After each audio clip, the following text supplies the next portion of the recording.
Welcome to the Business for Breakfast seminar series presented by Huddleston Bolin. Business for Breakfast seminars provide very practical information for business people on topics ranging from sales and marketing to customer service, employee relations, technology, and accounting. For information about upcoming seminars, go to www.huddlestonbolin.com/events. Today's seminar is to advertise or not to advertise? That is the question. Our guest speaker is Chris Michael, President of Bulldog Creative Services. Co-sponsors for this seminar are Huddleston Bolin LLP, the Small Business Development Centers, and SCORE. I've had this image up on the screen for a while. Is anyone offended? Does anybody wonder why I have it? Does anybody want me to take it down? Okay. And I'm dead serious about this. This is a presentation about advertising. And in order to be effective in advertising, you must do certain things. My name's Chris Michael. I'm from Bulldog Creative Services, and I wanted to start off with what could be termed a controversial image for advertising. How's that? Is it even better? Has anybody seen this ad? No? Okay. This is an advertisement. Jack, I know you've seen it. This is an advertisement for HIMG's new digital mammography suite. And it's very difficult for even me to read, but it says, "I'm okay, you're okay." It's a great read. The new digital mammography suite at HIMG is designed with your comfort and the very latest technology as its focus. Digital mammography gives you your healthcare provider the confidence that what they read on your mammogram is accurate and definitive. Shorter exam times, improved comfort, and less radiation are just a few advantages you'll realize in the new digital mammography suite at HIMG. Insist on the new digital mammography suite at HIMG. This was a controversial image that we took and turned into what we would determine as a cutting-edge ad. So, what we did with this piece is tried to make it less controversial. We turned it black and white. Does that do anything for you? It did for the client. It did for a lot of people in the focus group. So we present this piece to the client and we say to the client, we need to be effective, create top-of-mind awareness, create a buzz about what you've got, and here's an option for you. And what did they do? They were cut right down the middle. They said, no, this is a fantastic ad, run it. And then some of them were like, no, absolutely not. So I said, well, wait a minute. Let's look at all of our mediums that we can launch this piece on. Let's find out what people think. Let's launch the campaign on Facebook. And we did. We put it out on the Bulldog Creative page, which all you people should be fans of if you're on Facebook. And we said, okay, Facebook fans, we need you. Please evaluate this before it's ever placed and give us your honest first reaction to it, your thoughts on effectiveness, and your general feedback. Whether it hits any print media or not is solely based on your feedback. And here's what we got. Immediately, female, I like the concept, but I think people over 50 would not find it very appealing. Female, I like it. Female, are the boobs supposed to look like sunglasses to go along with it? It's a great read. If so, it's very clever. If not, I'll prepare to be called a crazy lady once again. We've got in, I would say it was probably 7 hours, we got over 29 responses immediately. So, we launched the ad and we got feedback, but more importantly, what we did truly was launch the campaign. That's exactly what our intention was. The intention of advertising is to create effectiveness. And effective advertising intelligibly and simply states a single message, evokes a specific emotion, presented in a space where it will likely be noticed, and the overriding message is clearly evident. Hopefully, we accomplished those things with that last ad that you saw. Again, the advertising needs to be attention-getting, creates top-of-mind awareness, includes principles of strong design, and has zero mistakes in it. Absolutely zero. But what I want to talk about today more than great design and creative advertising is media mix. Media mix is the compilation of available and relevant advertising and marketing vehicles enacted to create successful results for a client initiative. There's 8 P's, there's not 4.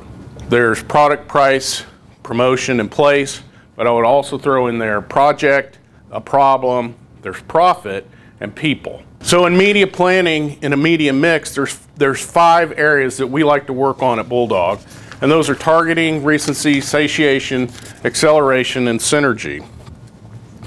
The first one is targeting. Targeting can be determined as your demographic targeting. I want females from 25 to 54, based on that last ad you saw, for mammograms.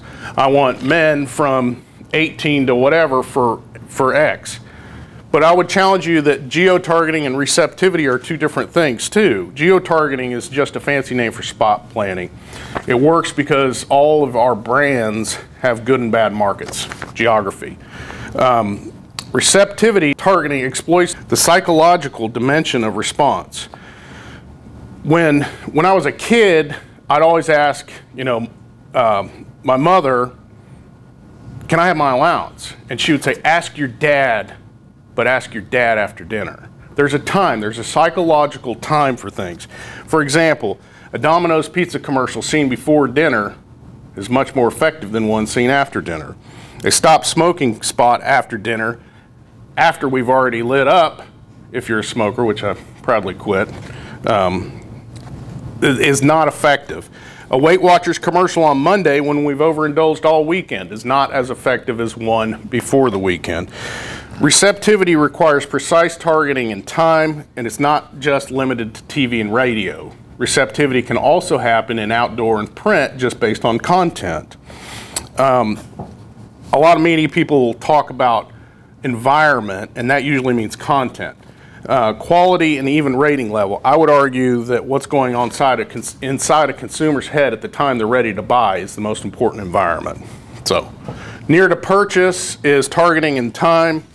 We vote on election day, we shop on weekends, we buy insect repellent in the summer, and we go to movies and shop for cars on the weekend too, so you must be able to target in time. Recency is that advertising works with consumers who are in the market for the product being advertised at the time. It doesn't convince people that they need to buy, it gets people to buy a brand. Buyers, you don't know who they are, but you have to use probability to help you pull the trigger. In other words, if you've got a product or a service that you're advertising, if you advertise it one time and say, buy it, most likely it's not going to happen. However, if you increase the probability for someone to act upon that advertisement by increasing the frequency and increasing the reach, your probability gets better, therefore your skimming probabilities get better. Your presence, being there at the right time.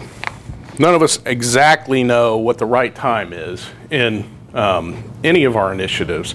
I would challenge the attorneys in the room. Mr. Plyman, you work in real estate. It sometimes is easier to work on seasonality in real estate. Would you agree? However, real estate can happen at any time. You have to be there all the time. And therefore, our strategy with Huddleston Bowen in real estate is to make sure that we have top-of-mind awareness all the time. The presence is successful scheduling and using the highest sum of weekly reaches as a planning goal. Satiation is the law of diminishing returns. The first beer always tastes the best. Does it not? The second beer is still a good beer, but it doesn't taste as good as the first beer. The law of diminishing returns is what we're discussing here. Decreasing marginal returns to frequency and concentration. This also works with many mediums. It has examples about dispersion, about TV day parts versus slamming things up in the front, or using an outdoor campaign only for 30 days versus 90 days, and the like.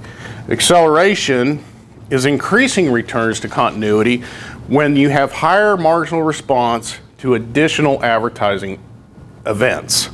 Therefore, you can use a systemic effort of prior week's advertising. So in other words, if I'm placing media and I place it only for 2 weeks, but I have a higher concentration, am I better off if I place it for 6 weeks at a lower concentration? In some cases it is yes, some cases no. Which brings us to the last point, which is synergy. Concurrent brand message to the same consumer in different media will produce a total greater effect than the sum total of the effects of the individual exposures. It's a very scientific way to say that if you see something, hear something, are told something numerous times across different media, the effect is greater than if you saw it all on one piece of media. The point is 2 + 2 sometimes equals 9. If you have exposures across different media, you can expect that your results are going to be stronger than if you concentrated on one. That's why we as an advertising agency focus on a media mix.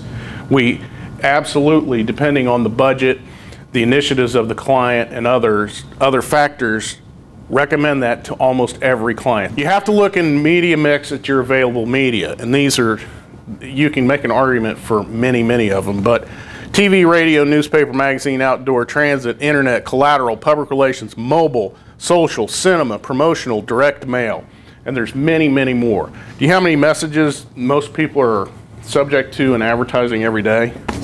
1,700 is your number. Every day you are subjected to 1,700 messages. Could be a Matchbox cover, could be you driving down the road, could be you listening to the radio while you're driving down the road. The fact is that you get affected every single day. A lot of people want to see these things in a presentation, so we discuss some of the bigger ones, the pros and cons of each media. Newspaper, very broad market coverage, short lead time, flexible sizes, very visible. People believe what they read, it's a fact.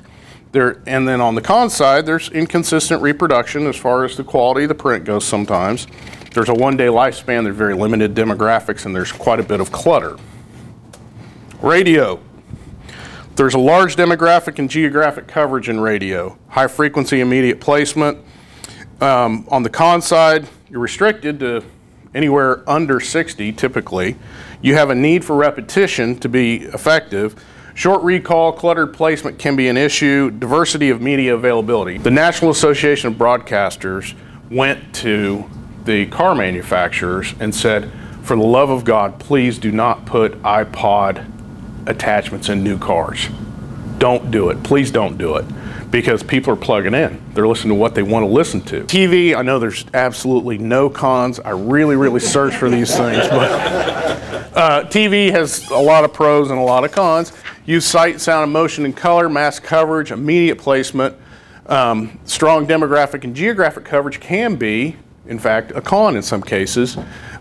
Short exposure, production and media costs can be a challenge. And again, diversity of media. The fact is that media is very diverse, not just TV, but radio, television.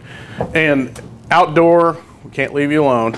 We reach large audiences, we have long-term exposure with color and graphics, but you're limited to message link. And location, it's obviously huge in outdoor, but we buy outdoor based on showings versus just, I like that. And that's the biggest point a lot of times in your media mix. I have clients that say, we need to be on ESPN, we need the outdoor board on the corner of 8th and 9th, whatever.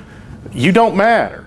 Your target audience is not you, it is someone else. So please pay attention to that when you're making media decisions. The intention of this campaign was that when you say the bank, think First Century. So we developed its own brand, its own identity, and then we used different media. This was a print ad, actually still running.